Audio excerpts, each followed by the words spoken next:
Hello friends, कैसे हैं आप सब लोग।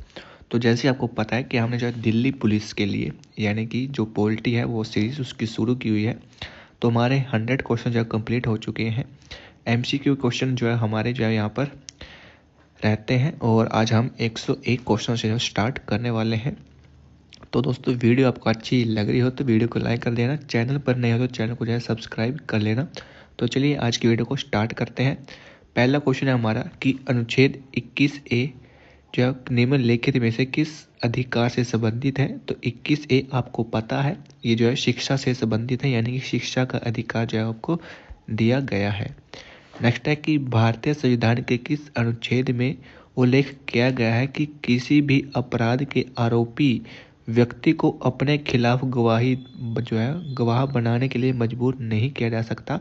तो ये अनुच्छेद आपको 20 जो है दिया गया है। अनुच्छेद 20 कहता है कि किसी भी अभियुक्त या फिर दोषसिद्ध व्यक्ति है, चाहे वह नागरिक हो या फिर विदेशी या फिर कंपनी या फिर परिषद का कानूनी व्यक्ति, उसके विरुद्ध मनमाने व्यय पर अतिरिक्त दंड से संरक्षण प्रदान करता है। इसके हेतु 3 व्यवस्थाएं जो है कि निम्नलिखित दी गई हैं। यानी कि अनुच्छेद जो 20 है वो हमें कहता है कि कोई भी पूर्व पद प्रभाव विधि या कानून नहीं होना चाहिए, दोहरी क्षति ना होना और स्व अभिशंस नहीं होना। यानी कि इसमें कहा गया है कि जिस भी व्यक्ति को दोष यानी कि कोई व्यक्ति जिसने अपराध किया है तो उसको जो है उस समय जो नियम बनाया गया था उस नियम के अनुसार उसको सजा दी जाएगी। ठीक है, और एक आरोप के लिए केवल एक बार जो है वो उसको दंड जो है दिया जाएगा, यानी कि सजा जो है दी जाएगी, उसको जो है दूसरी बार सजा नहीं दी जा सकती एक आरोप के लिए। और तीसरी बात यह है कि उस व्यक्ति को जो है अपने खिलाफ गवाह यानी कि अपने खिलाफ गवाही देने के लिए जो है वो गवाह नहीं बनाया जा सकता। नेक्स्ट क्वेश्चन है कि भारत के संविधान के अनुच्छेद 22(2) के तहत गिरफ्तार और हिरासत में लिए गए प्रत्येक व्यक्ति को निकटतम मजिस्ट्रेट के समक्ष पेश करने की समय अवधि क्या है। तो इसको 24 घंटे के भीतर भीतर जो है पेश करना होता है। यानी कि अनुच्छेद जो 22 है वो कहता है कि दंडाधिकारी जिसको मजिस्ट्रेट बोलते हैं उसके सामने जो 24 घंटे में यानी कि यात्रा के समय को छोड़कर पेश होने का जो अधिकार है। यानी कि यदि किसी व्यक्ति को पुलिस ने गिरफ्तार किया है तो उसको 24 घंटे के अंदर जो है वो दंडाधिकारी के सामने जो है पेश करना होता है 24 घंटे के अंदर। नेक्स्ट क्वेश्चन है कि निम्नलिखित में से कौन सा अनुच्छेद शोषण के विरुद्ध अधिकार जो है संबंधित है। शोषण के विरुद्ध अधिकार आपका अनुच्छेद 24 से 25 में जो है दिया गया है। नेक्स्ट क्वेश्चन कहता है कि भारतीय संविधान का निम्नलिखित में से कौन सा अनुच्छेद कहता है कि एक राज्य भारत के क्षेत्र के भीतर कानूनों की समान सुरक्षा से इनकार नहीं करेगा। तो ये कहता है आपका अनुच्छेद 14। अनुच्छेद 11 की बात करें तो ये किसमें ये कहता है कि संसद के द्वारा विधि कानून बनाकर नागरिकता अधिकारों का नियमन। अनुच्छेद 14 कहता है विधि के समक्ष समानता, यानी कि कानून के समक्ष सभी क्या है, समान है। नेक्स्ट क्वेश्चन है कि जो भारतीय संविधान के अनुच्छेद 23 और 24 निम्नलिखित में से किस अधिकार से संबंधित है। तो ये आपका जो है शोषण के विरुद्ध अधिकार से संबंधित है। ठीक है, नेक्स्ट क्वेश्चन कहता है कि भारतीय संविधान का कौन सा अनुच्छेद धार्मिक मामलों के संदर्भ यानी कि धार्मिक मामलों के प्रबंधन के आधार की गारंटी देता है। तो ये देता है आपका अनुच्छेद 26। ठीक है, नेक्स्ट है कि भारतीय संविधान के अनुच्छेद 17 के अनुसार निम्नलिखित में से किसे समाप्त जो कर दिया गया और किसी भी रूप में इसका अभ्यास जो है निषेध है, यानी कि अस्पृश्यता का अंत कर दिया गया था। ठीक है दोस्तों, 1976 में अस्पृश्यता अपराध अधिनियम जो कि 1955 में जो है मूलभूत संशोधन किया गया था तथा इसको एक नया नाम नागरिक अधिकारों की रक्षा अधिनियम 1955 जो दिया गया था। नेक्स्ट क्वेश्चन क्या कहता है। नेक्स्ट क्वेश्चन हमें कहता है कि निम्नलिखित में से कौन सी रीट है जो जीवन और व्यक्तिगत स्वतंत्रता के अधिकार की रक्षा करती है। ठीक है, जीवन की तो है बंदी प्रत्यक्षीकरण। बंदी प्रत्यक्षीकरण का अर्थ आपको कई बार पूछ लिया जाता है। तो बंदी प्रत्यक्षीकरण का जो अर्थ होता है वो होता है शरीर को प्रस्तुत करना। ठीक है, यदि आपको याद ना हो तो आप ऐसे करें जैसे कि बंदी यानी किसी को बंधक बना लेना, प्रत्यक्षीकरण यानी कि उसको पेश करना, यानी कि जिस व्यक्ति को आपने बंदी बनाया है उसको पेश करना। ठीक है, यानी कि यदि यह किसी व्यक्ति को जबरन हिरासत में रखने के विरुद्ध है। और जो रीट है बंदी प्रत्यक्षीकरण की, ये सार्वजनिक प्राधिकरण अथवा व्यक्तिगत दोनों के खिलाफ जारी की जा सकती है। नेक्स्ट है कि डैश द्वारा गारंटीकृत अधिकारों के अलावा मौलिक अधिकारों को राष्ट्रीय आपातकाल के संचालन के दौरान जो है निलंबित किया जा सकता है। तो आपका अनुच्छेद 20 और 21 है। यानी कि जब भारतीय संविधान के जो अनुच्छेद 358 है और 359 है, वो क्या कहता है कि राष्ट्रीय आपातकाल में मौलिक अधिकारों का प्रभाव का वर्णन करता है। अनुच्छेद 358 जो कि अनुच्छेद 19 के द्वारा दिए गए मौलिक अधिकारों के निलंबन से संबंधित है। अनुच्छेद 359 जो कि अन्य मौलिक अधिकारों के निलंबन से संबंधित है, अनुच्छेद 20 और 21 के द्वारा दिए गए अधिकारों को छोड़कर। ठीक है, नेक्स्ट है कि निम्नलिखित में से कौन सा प्रावधान सही है। प्रावधान आपको बताना है। ठीक है, तो आपको यहाँ पर दिए गए हैं कि भारतीय संविधान का भाग 2 मौलिक अधिकारों से संबंधित है। नहीं, भाग 2 किससे संबंधित है? नागरिकता से। और भारतीय संविधान का भाग 4A जो कि नागरिकता से संबंधित है, ये भी गलत है। 4A आपका मौलिक मौलिक कर्तव्यों से संबंधित है। नेक्स्ट है कि भाग 3 आपका मौलिक कर्तव्यों से नहीं, बिल्कुल भी नहीं। भाग 3 में क्या आपके मौलिक अधिकार है। नेक्स्ट है कि भारतीय संविधान का भाग 4 जो कि राज्य के नीति निर्देशक सिद्धांतों से संबंधित है, बिल्कुल सही। भाग 4 आपका जो DPSP यानी कि नीति निर्देशक सिद्धांतों से संबंधित है। और 4A किससे संबंधित है? आपका वो आपका संबंधित है यहाँ पर मौलिक कर्तव्यों से। ठीक है भाई, ठीक है, यानी कि जो राज्य नीति के निर्देशक सिद्धांत आपके भाग 4 में है, जिसमें अनुच्छेद आपका 36 से लेकर 51 तक है। और भाग 4A जो कि अनुच्छेद 51A के तहत मौलिक कर्तव्यों का वर्णन किया गया है। नेक्स्ट है कि भारतीय संविधान का निम्नलिखित में से कौन सा भाग है जो कि राज्य के नीति निर्देशक सिद्धांतों से संबंधित है? तो ये आपका भाग 4। दोस्तों यहाँ से आपके जो है यानी कि DPSP जो है स्टार्ट हो जाते हैं। DPSP से संबंधित जो भी क्वेश्चन आपके एग्जाम में बनेंगे वो यहाँ से आपको देखने को मिलेंगे। ठीक है, भाग 2 की बात करें तो ये नागरिकता से संबंधित है। अनुच्छेद की बात करें तो 5 से 11 है। भाग 3 यानी कि मौलिक अधिकार आर्टिकल है 12 से 35। भाग 4 इसमें है राज्य नीति के निर्देशक सिद्धांत जो कि 36 से 51 तक अनुच्छेद दिए गए हैं। भाग 5 इसमें जो है संघ सरकार के बारे में बताया गया है। इसमें जो आर्टिकल है वो 52 से लेकर 151 तक है। नेक्स्ट है कि 2011 के 97वें संविधान संशोधन अधिनियम ने डैश से संबंधित एक नया राज्य का जो नीति निर्देशक सिद्धांत जो जोड़ा था। तो इसका जो राइट आंसर जाएगा वो हो जाएगा यहाँ पर सहकारी समितियाँ। ठीक है दोस्तों, जो 97वां संविधान संशोधन अधिनियम हुआ था 2011, उसमें कुछ परिवर्तन किए गए थे। तो कौन से परिवर्तन किए गए थे? तो पहला है कि सहकारी समितियां बनाने का अधिकार एक मौलिक अधिकार बन गया है। सहकारी समितियों को बढ़ावा देने से संबंधित एक नया राज्य निर्देशक सिद्धांत जो है समावेशित किया गया है। नेक्स्ट है कि भारतीय संविधान का निम्नलिखित में से कौन सा अनुच्छेद ग्राम पंचायतों के संगठन से संबंधित है? तो आपका अनुच्छेद 40 हो जाएगा। ठीक है, अनुच्छेद 37 क्या कहता है? इस भाग में आपको जो है समाहित सिद्धांतों को जो लागू करना है। नेक्स्ट है अनुच्छेद 38, ये कहता है कि राज्य के द्वारा लोक कल्याण की अभिवृद्धि के लिए सामाजिक व्यवस्था बनाना, यानी कि राज्य जो है लोगों के कल्याण के लिए जो है सामाजिक व्यवस्था बनाएगा। अनुच्छेद 39 कहता है कि राज्य के द्वारा अनुसरणीय कुछ नीति तत्व। अनुच्छेद 40 क्या कहता है? ग्राम पंचायतों के स्थानीय स्वशासन की इकाइयों को संगठित करना। नेक्स्ट है कि राज्य के नीति निर्देशक सिद्धांतों के अनुच्छेद 51 में निम्नलिखित में से कौन सा शामिल है? तो ये कहता है अंतर्राष्ट्रीय शांति और सुरक्षा को बढ़ावा देना। नेक्स्ट है कि भारतीय संविधान का कौन सा अनुच्छेद सहकारी समितियों को बढ़ावा देने से संबंधित है? तो आपका 43B हो जाएगा, जो कि 2011 में अनुच्छेद किया गया था और यह 97वां संविधान संशोधन था।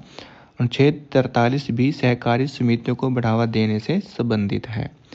नेक्स्ट है कि भारतीय संविधान के किस अनुच्छेद में उल्लेख है कि कलात्मक या फिर ऐतिहासिक रुचि के प्रत्येक स्मारक या स्थान या वस्तु की रक्षा करना राज्य का दायित्व होगा? तो यह अनुच्छेद है आपका 49 में। अनुच्छेद 47 क्या कहता है कि पोषण स्तर और जीवन स्तर को बढ़ाने तथा लोक स्वास्थ्य में सुधार करने का राज्य का कर्तव्य होगा। और 51 आपको पता ही है, अंतर्राष्ट्रीय शांति और सुरक्षा को बढ़ावा देना। नेक्स्ट है कि भारतीय संविधान का निम्नलिखित में से कौन सा अनुच्छेद समान न्याय और निःशुल्क कानूनी सहायता से संबंधित है? ठीक है, यानी कि निःशुल्क सहायता, तो ये आपका 39A से संबंधित है। 43A क्या कहता है? उद्योगों के प्रबंधन में श्रमिकों की भागीदारी। और 48A क्या कहता है कि पर्यावरण रक्षा, ठीक है, और वन एवं अन्य जीवों की सुरक्षा करना। नेक्स्ट है कि भारतीय संविधान के किस अनुच्छेद में उल्लेख किया गया है कि राज्य के द्वारा नागरिकों के लिए एक समान नागरिक संहिता की व्यवस्था करना? तो ये अनुच्छेद 44 हो जाएगा। अनुच्छेद 41 क्या कहता है कि कुछ दशाओं में कार्य, शिक्षा और लोक सहायता पाने का अधिकार है। अनुच्छेद 42 यानी कि राज्य द्वारा मातृत्व राहत सहित काम की न्याय संगत और मानवीय स्थिति प्रदान करना। अनुच्छेद 44 यानी कि नागरिकों के लिए एक समान नागरिक संहिता। नेक्स्ट है कि राज्य के नीति निर्देशक सिद्धांत के बारे में निम्नलिखित में से कौन सा कथन सही है? तो आपका कथन सही हो जाएगा। यहाँ पर के बाद के संविधान के अनुच्छेद 36 से 51 में नीति निर्देशक सिद्धांत जो है वो दिए गए हैं और ये आपका भाग 4 के तहत जो दिए गए हैं। नेक्स्ट है कि भारतीय संविधान का कौन सा अनुच्छेद पर्यावरण के संरक्षण तथा संवर्धन और वन्य जीव की रक्षा से संबंधित है? तो आपका हो जाएगा 48A।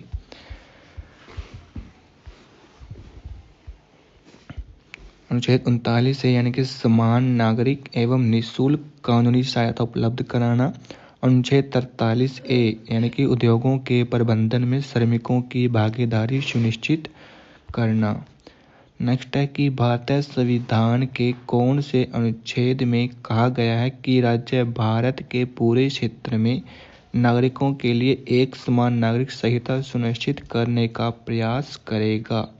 समान नागरिक संहिता अनुच्छेद 44 में दिया गया है।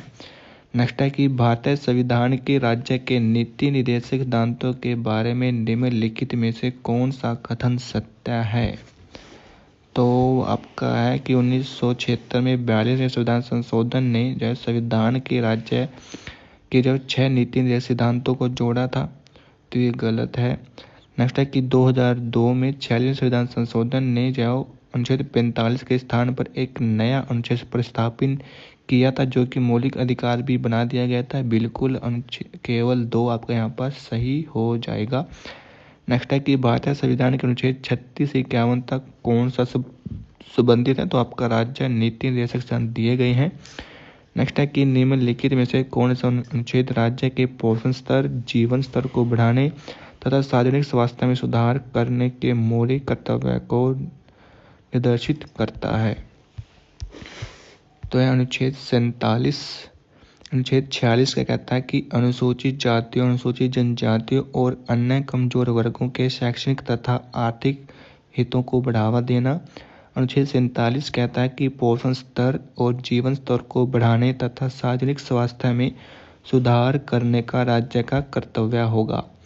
नेक्स्ट है कि भारतीय संविधान का निम्नलिखित में से कौन सा अनुच्छेद कर्मकारों के लिए एक निर्वाह मजदूरी यानी कि वेतन से संबंधित है? तो आपका आर्टिकल 43 यानी कि अनुच्छेद 43 हो जाएगा।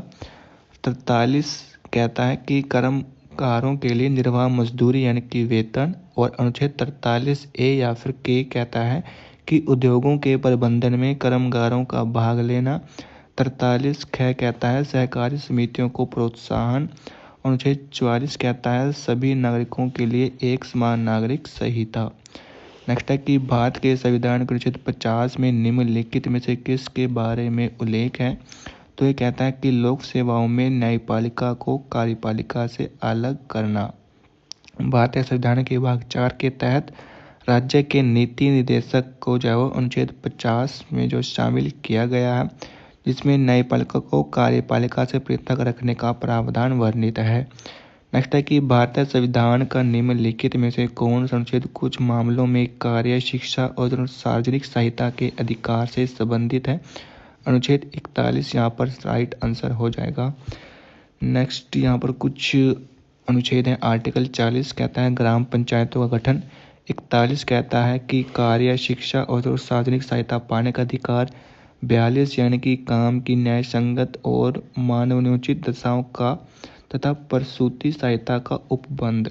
43 कहता है कर्मकारों के लिए निर्वाह मजदूरी। नेक्स्ट है कि भारतीय संविधान का अनुच्छेद 39(1) का डैश का जो विचार देता है तो ये होता है समान न्याय और मुफ्त कानूनी सहायता।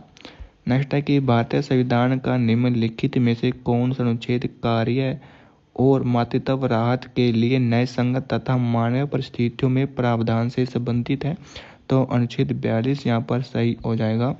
नेक्स्ट है कि भारतीय संविधान का निम्नलिखित में से कौन सा जो भाग है जो कि राज्य नीति निर्देशक सिद्धांतों से संबंधित है। तो भाग 4 आपका यहाँ पर सही हो जाएगा। भाग 11 क्या कहता है आपको, उसमें है कि 245 लेकर 263 अनुच्छेद हैं जो कि संघ और राज्यों के संबंध के बारे में बताता है। भाग 14 कहता है जो कि 308 से 323 आर्टिकल हैं जो कि संघ और राज्यों के अधीन सेवाओं के बारे में बताता है। और भाग 20 बताता है हमें संविधान के संशोधन के बारे में जो कि आर्टिकल 368 में आता है। नेक्स्ट है कि निम्नलिखित में से कौन सा विकल्प राज्यों के नीति निर्देशक सिद्धांतों में सूचीबद्ध नहीं है।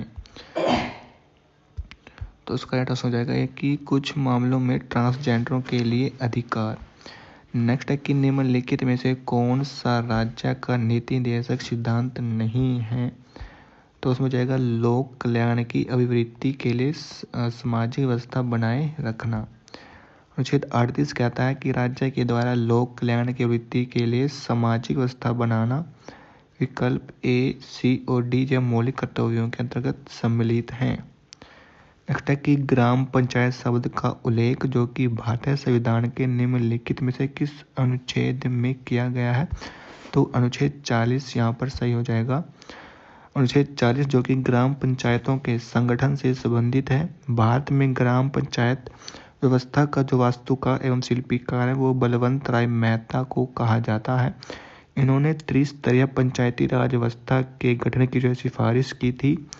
और 43वें संविधान संशोधन अधिनियम के द्वारा 1992 के द्वारा भारतीय संविधान में भाग 9 और 11वीं अनुसूची जो जोड़ी गई थी।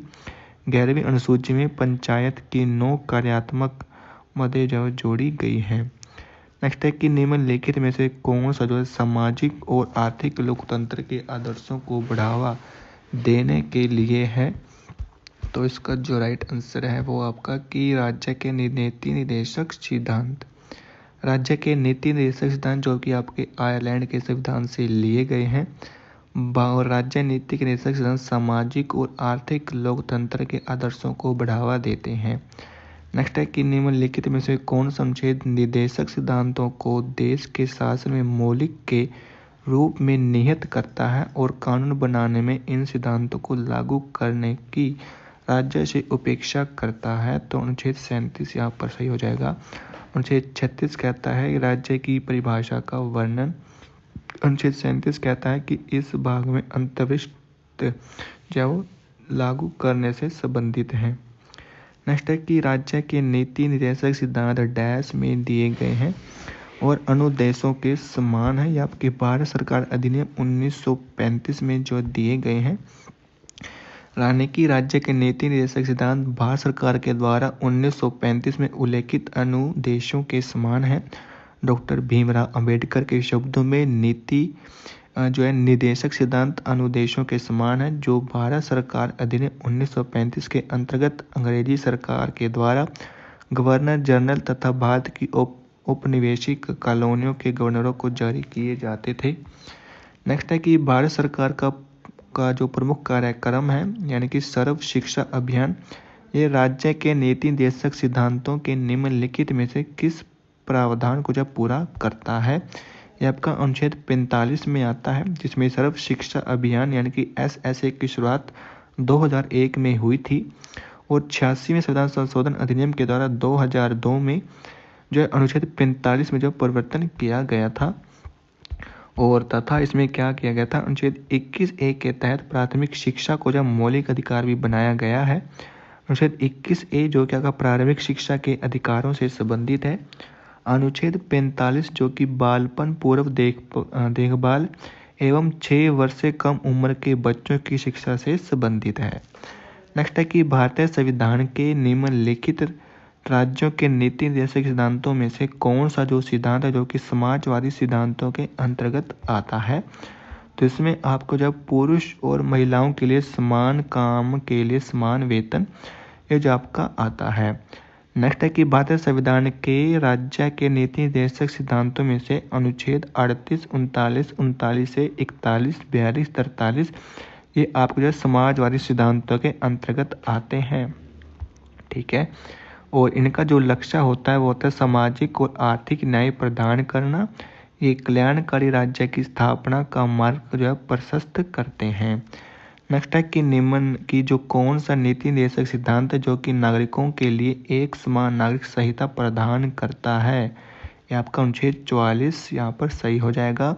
और भारतीय संविधान के किस अनुच्छेद में उल्लेख किया गया है कि राज्य विशेष रूप से पुरुषों और महिलाओं दोनों के लिए समान कार्य के लिए समान वेतन सुनिश्चित करने की दिशा में अपनी जो है नीति निर्देशित करेगा। अनुच्छेद 39। ठीक है, अनुच्छेद 39 क्या कहता है कि राज्य विशेष रूप से निम्नलिखित प्रमुख नीतियों को सुरक्षित करने की दिशा में कार्य करेगा। नेक्स्ट क्या कहता है कि सभी नागरिकों को आजीविका के पर्याप्त साधन पाने का अधिकार है। सामूहिक हित के लिए समुदाय के भौतिक संसाधनों का समान रूप से वितरण, पुरुष और महिलाओं के लिए समान कार्यों के लिए समान वेतन। नेक्स्ट है कि भारतीय संविधान में लोगों के लिए कल्याणकारी राज्य की स्थापना के बारे में कौन सा अनुच्छेद बताता है। तो अनुच्छेद 39 आपका सही हो जाएगा। अनुच्छेद 59 कहता है ये राष्ट्रपति कार्यकाल की दशाओं के बारे में बताता है। और अनुच्छेद 69 आपको जो है राष्ट्रपति द्वारा शपथ या फिर प्रतिज्ञा से संबंधित है। अनुच्छेद जो 99 है ये आपका संसद के सदस्यों द्वारा शपथ या प्रतिज्ञान है। और अनुच्छेद 39 कहता है कि राज्य के नीति सिद्धांतों के अंतर्गत सम्मिलित है। नेक्स्ट है कि निम्नलिखित में से किस संवैधानिक संशोधन अधिनियम के द्वारा भारतीय संविधान में मौलिक कर्तव्यों को जोड़ा गया है। ये आपको जो है 42वें संविधान संशोधन के द्वारा जो है वो 1976 के द्वारा जो है 10 मौलिक कर्तव्यों को भारतीय संविधान में जोड़ा गया था। लेकिन भारतीय संविधान के अंतर्गत मौलिक कर्तव्यों को जो भाग 4A में अनुच्छेद 51A के तहत जो जोड़ा गया है और मौलिक कर्तव्यों को जो सोवियत संघ के संविधान से लिया गया है। तो दोस्तों मौलिक कर्तव्य हम जो है आपके नेक्स्ट वीडियो में पढ़ेंगे। तो यहाँ पर हमने जो अपने नीति निर्देशक सिद्धांतों को कंप्लीट किया है। तो वीडियो अच्छी लगी हो तो वीडियो को लाइक कर देना, चैनल पर नहीं हो तो चैनल को सब्सक्राइब कर लेना।